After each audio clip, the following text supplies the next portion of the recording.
Jay Kramer, a junior here at Cedar Falls High School, is just a normal kid. He plays soccer, baseball, and he loves to fish, but one day something would change his life. That morning we had just gotten back from a vacation from South Dakota, and I slept until like 12 that day because we got back at like 3. And then my girlfriend called and asked if I wanted to go out for lunch. So I was like, heck yeah, sure, why not? So we go out to lunch and I'm bringing her home and I feel this like really sharp pain in my shoulder and I don't know what it is, so I just kind of blow it off. So I get her to her house and then my right side of my chest and my right arm just goes completely numb. So I thought that was really weird, so I just wanted to get home. So I kind of just gave her a quick hug and left. On his way home, Jay started to experience excruciating chest pains and he struggled to breathe.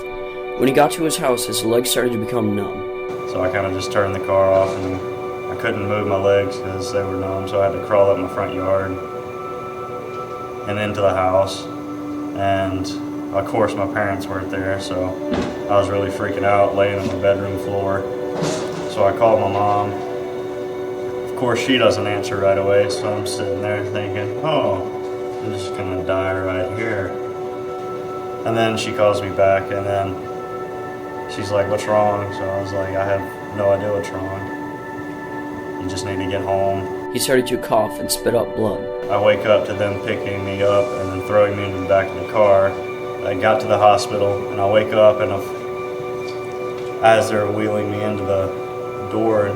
Luckily for Jay, there was a surgeon getting ready to leave when he got to the emergency room. They threw me on the operating table. They took a chest x-ray and a couple minutes later they came back and said you have a collapsed lung on your right side and it's 75% collapse. You gotta get this fixed now. We don't really have time for any anesthesia.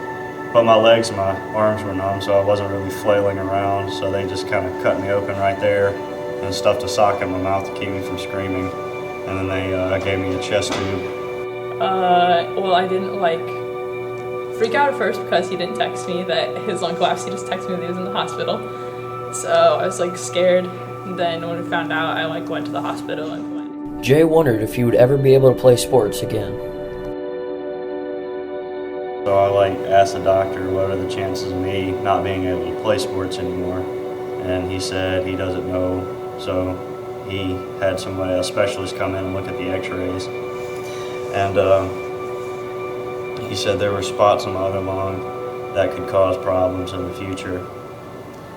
So he said the chances of me being able to play sports again were at that time 50-50. So that was really kind of a shocker to me because I didn't know whether or not I'd be able to play again.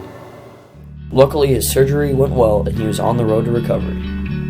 I have to really thank God for that because he kept me in his hands watching over me because it was all him basically because there was just different.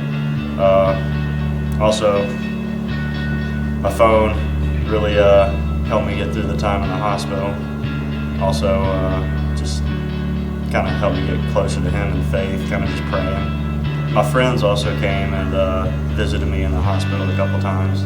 They brought Coke and ice cream and stuff like that you really didn't get for the hospital food. So that really helped.